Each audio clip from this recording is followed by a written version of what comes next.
Assalamualaikum warahmatullahi wabarakatuh. Perkenalkan, nama saya Nadia Nabila dengan NIM 220701502219 dari kelas H jurusan Psikologi Universitas Negeri Makassar. Di sini saya akan membahas tentang ragam bahasa.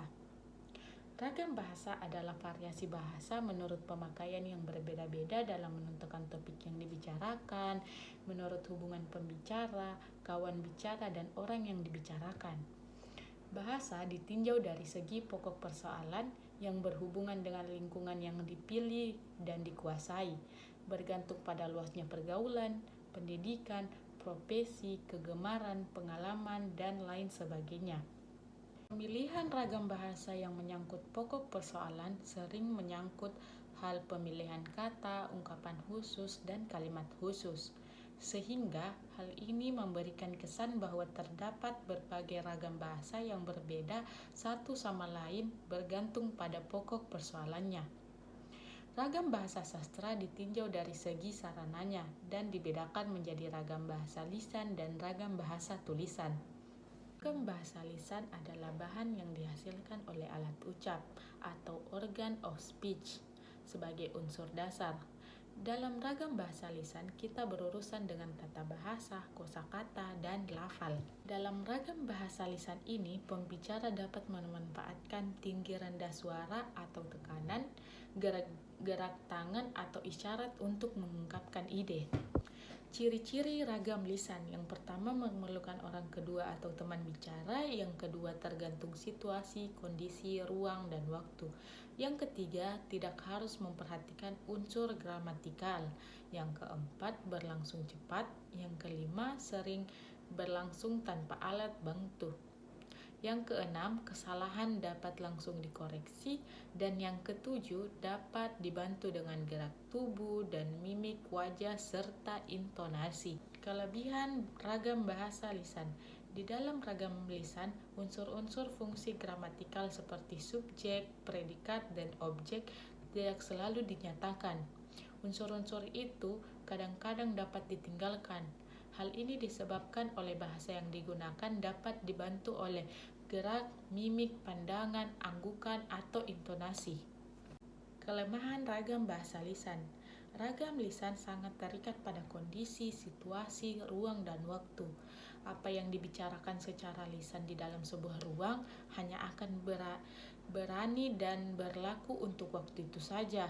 Apa yang diperbincangkan dalam suatu ruang diskusi belum tentu dapat dimengerti orang yang berada di luar ruang.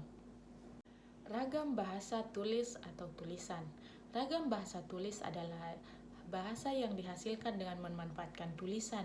Dalam ragam bahasa tulis, kita berurusan dengan tata cara penulisan, ejaan, di samping aspek tata bahasa dan kosakata. Dengan kata lain, dalam ragam bahasa tulis, kita dituntut adanya kelengkapan unsur tata bahasa seperti membentuk kata ataupun susunan kalimat, ketepatan pilihan kata, kebenaran penggunaan ejaan, dan penggunaan tanda baca dalam mengungkapkan ide. Ciri-ciri ragam tulisan: yang pertama, tidak memerlukan orang kedua atau teman bicara.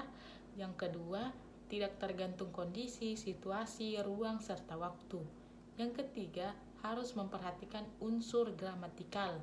Yang keempat, dilengkapi dengan tanda baca, huruf besar, dan huruf miring.